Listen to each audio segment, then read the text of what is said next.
What if I told you the world's most brilliant minds, from Carl Jung to revolutionary writers, shared a secret superpower that allowed them to achieve the impossible? It's a skill few people truly understand, and even fewer dare to practice. But it's the single most powerful key to unlocking your true potential. Carl Jung, the legendary Swiss psychologist, once said, "In the chamber of my solitude, I sit with myself. I keep the key with me all the time. No one is allowed to enter without my consent." This wasn't just a metaphor.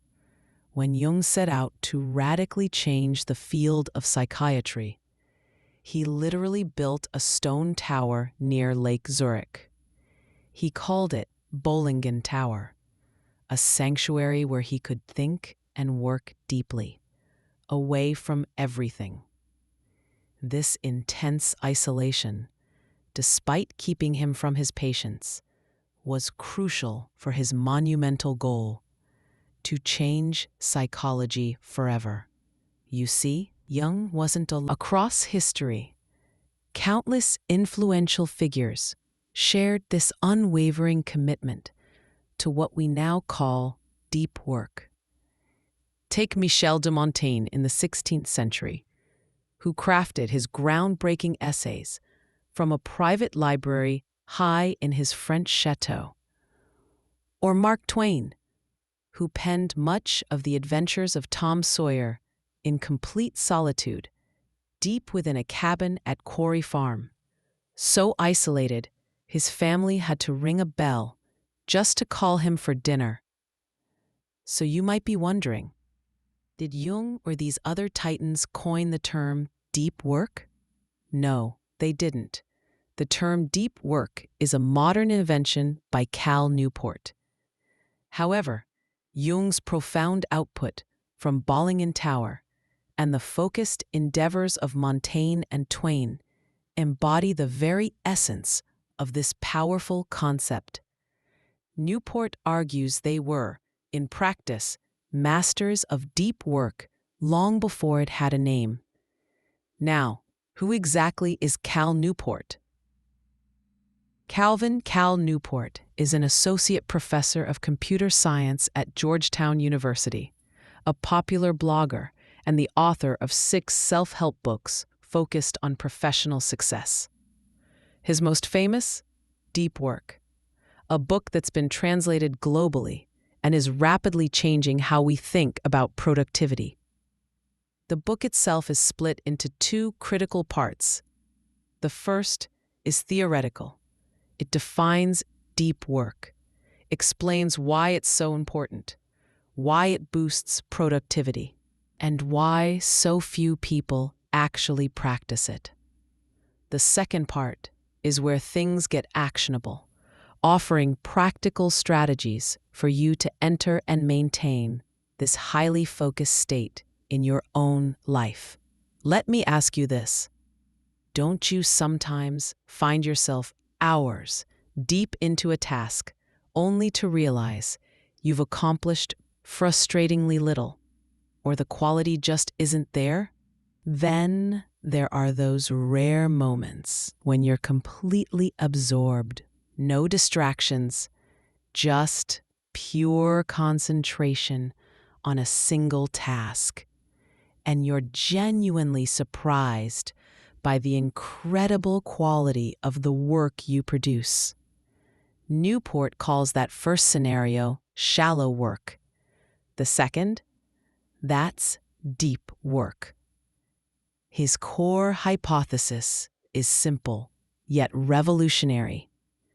The ability to perform deep work is becoming increasingly rare, but at the exact same time, its value is skyrocketing. This means the few who cultivate this skill will inevitably thrive. Deep work, he argues, isn't just about getting more done. It's about extracting every last drop of value from your current intellectual abilities. Decades of research in psychology and neuroscience confirm that this intense mental effort is also how you develop those abilities further.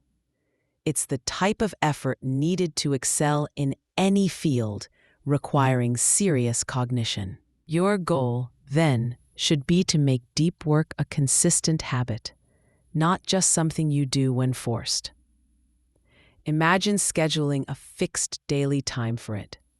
So, what is deep work truly? It's any activity performed with full, undivided attention. Your mind completely free from distractions. You reach the highest possible level of concentration, deploying all your cognitive abilities. These are usually difficult, highly important tasks that demand significant mental effort and must be completed away from any source of interruption. Why is this so incredibly valuable? In short, it maximizes your productivity and dramatically reduces the time needed to accomplish specific goals. Let's break down how each element contributes to this supercharged productivity. 1. A single task. Newport's concept directly challenges the widespread myth of multitasking. A 2009 study on employees managing multiple projects revealed that this approach actually reduces individual performance. Why? Because you waste an incredible amount of time simply shifting your attention between tasks.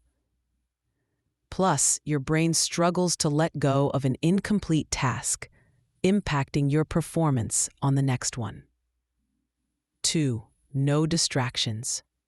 This is logical, right? You accomplish more when you're not constantly interrupted. Every notification, every quick check of your phone fragments your focus. 3. Intense focus. Pour all your energy into the task at hand, and you'll achieve far more in less time. The more focused you are, the more productive you become. Imagine this. You're deep in your office, brilliant ideas flowing. You're on the verge of a breakthrough. Then, a colleague interrupts with something trivial. Poof, the flow vanishes. When you try to return, it takes 15, 20, even 30 minutes to regain that intense focus.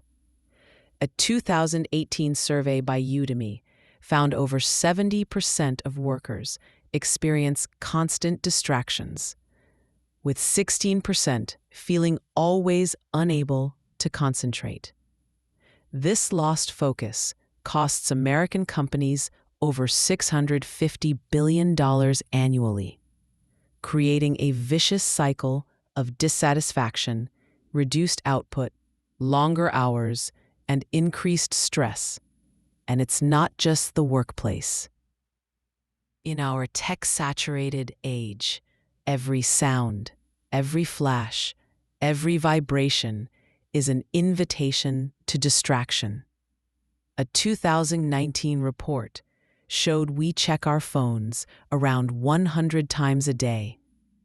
Subtract sleep, and that means we interrupt ourselves every 10 minutes. Even on a computer, millions of enticing clicks can make hours vanish into thin air. But here's a shocking figure. Just 1 hour of high concentration per employee out of their workday could add over $400 million annually to a company with 5,000 employees.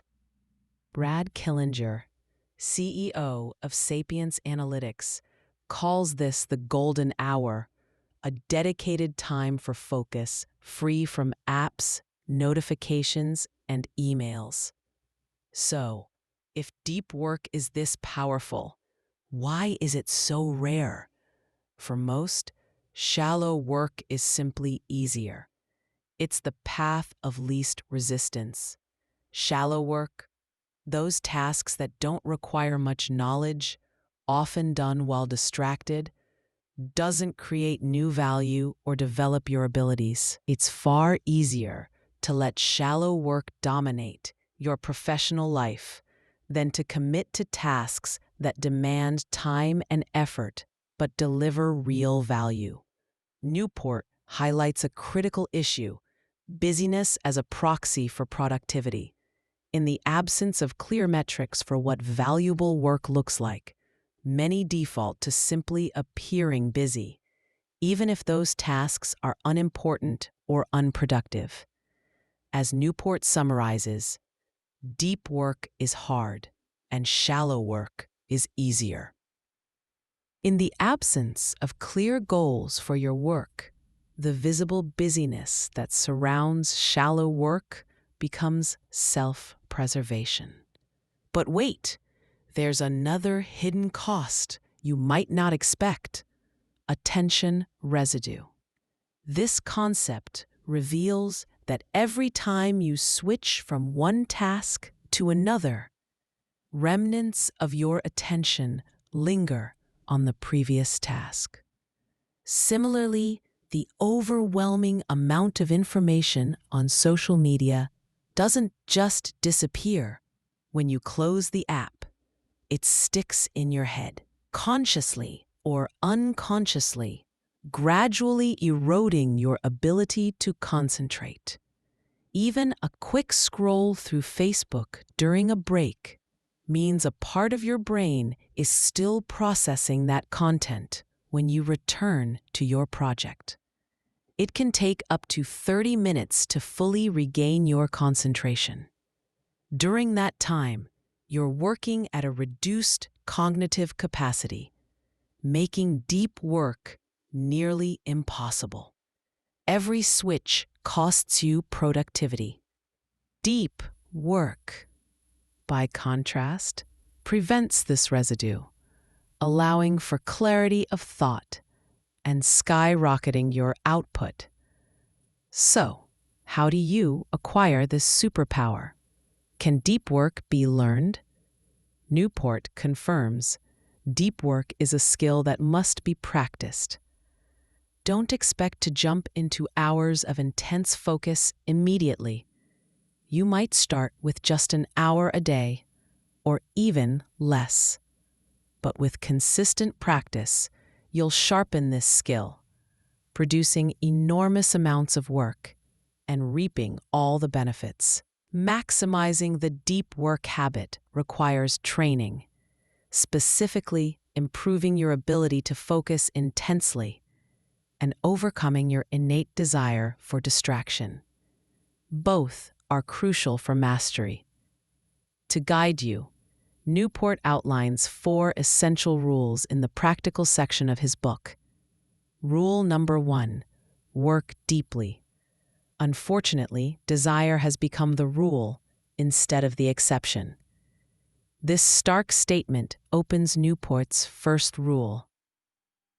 We know deep work is vital and distraction is harmful, but how many of us take serious steps to overcome the obstacle? Willpower, Newport explains, isn't an endless resource. Transitioning from shallow to deep work consumes a lot of it. The first step, then, is to define your philosophy of depth. What's your main purpose for embracing deep work? Since everyone's work is different, there's no one-size-fits-all. Newport suggests 4 distinct approaches to integrating deep work. Monastic philosophy. This means a complete disconnection from all distractions. Think Carl Jung in his tower, or the novelist Robert Louis Stevenson, who famously wrote an essay called "Why I Am a Bad Correspondent." He explained that if he organized his life for long, consecutive, and uninterrupted periods of time, I can write novels. But fragmented time tanked his productivity. This philosophy is about eliminating shallow work to immerse yourself fully. The bimodal philosophy. Here you don't disconnect entirely. Instead, you divide your time strictly, dedicating valuable, non-negotiable blocks for deep work and allowing other tasks or inclinations for the rest of your day. This suits jobs with regular hours, creating dedicated effort slots before returning to shallow work. The rhythmic philosophy. This is about habit. The easiest way to sustain deep work is to turn it into a simple, uninterrupted routine. Establish a regular rhythm, like waking at 6 a.m. for 2 hours of complete focus, and stop questioning its execution. It becomes automatic. The journalistic philosophy. This one is for individuals with a very high ability to concentrate and switch tasks quickly, like journalists who must write stories on tight deadlines. They can jump into deep work mode as soon as an important idea strikes, even for just 30 minutes between meetings. But switching deep work on and off is a skill that demands practice. Experiment with these methods to find your ideal approach, and consider radical changes like altering your environment to boost motivation. Peter Shankman, an entrepreneur, once booked a round-trip business class flight. If your mind is accustomed to distraction, you'll quickly slide into boredom and reach for your smartphone. In reality, you're just unaccustomed to not doing anything. You're training your brain to distract itself on demand, making it harder to focus when you truly need to.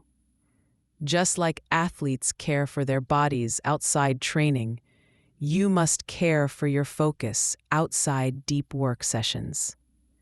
If you succumb to distractions at the slightest hint of boredom throughout your day, you'll never develop the intense focus needed for deep work. The solution? Embrace boredom. Stop checking your inbox or phone every chance you get. Train your resistance to distraction. Newport offers 2 steps. Don't take breaks from distractions. Take breaks from concentration. This is a crucial mindset shift. Breaking the distraction cycle is vital for building commitment. Schedule internet-free time. Pick a time, say after 10 p.m., and make it a non-negotiable internet-free zone. As Newport says, to achieve success in deep work, you must train your mind. You simply cannot work deeply if you feel compelled to check social media every few minutes. Their addictive nature is fundamentally at odds with a deep life. He doesn't necessarily obligate you to quit entirely, but rather to understand their impact and then decide for yourself. He says social media platforms are tools, and trouble arises when the tool becomes the goal. He suggests a new approach, the law of vital few. This involves 2 pillars. 1. Precisely defining your professional goal for being on social media. 2. Identifying only the activities that actively support this goal. Once you've done this, you'll have a clear idea if your presence on these platforms is truly beneficial. To help you decide, he proposes a practical experiment. Log out of all your social media accounts for 30 days.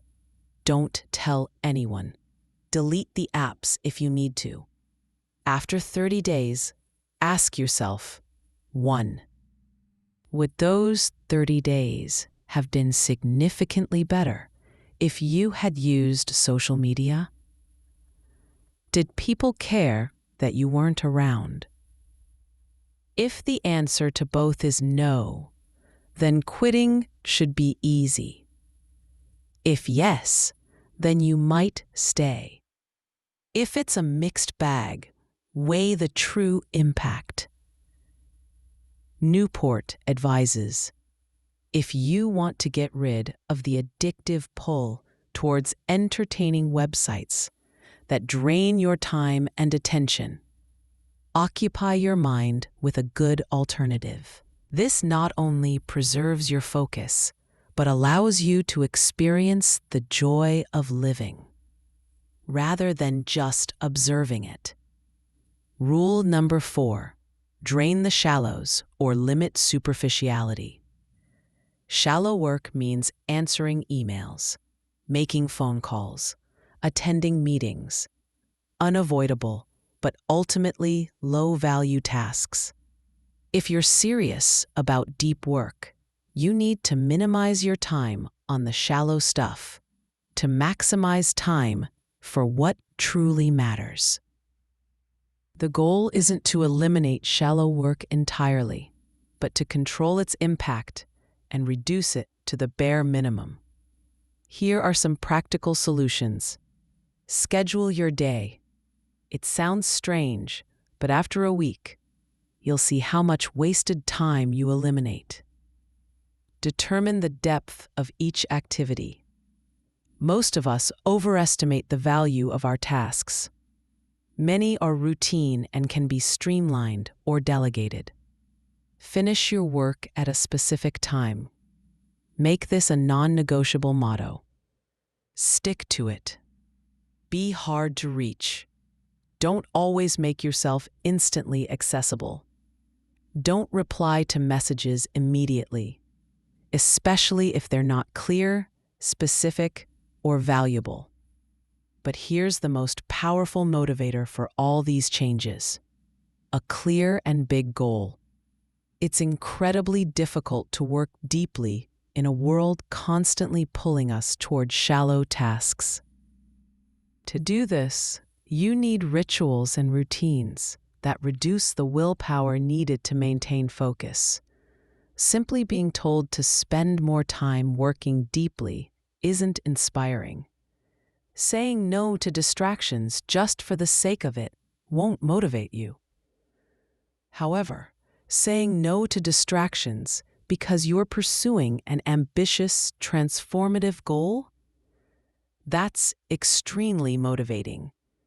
If something like Facebook stands in the way of your ultimate objective, you'll feel compelled to avoid that distraction. It's much easier to shut out the noise when you have a truly grand vision. So this brings us back to you. What is your extremely important goal? What subject ignites a frightening yearning in your heart? Discover that. Then, systematically remove what distracts you from your life and use deep work to achieve it as quickly as humanly possible. It demands a constant fight against distractions, pushing your focus to its limits, reducing social media, and meticulously planning your days. It's not for everyone. For most, the comfort of artificial busyness, endless scrolling, and shallow tasks is simply easier. But if you are serious about maximizing your productivity, deploying your mind at its full capacity, and accomplishing truly significant things, then it is only your chance to embrace deep living.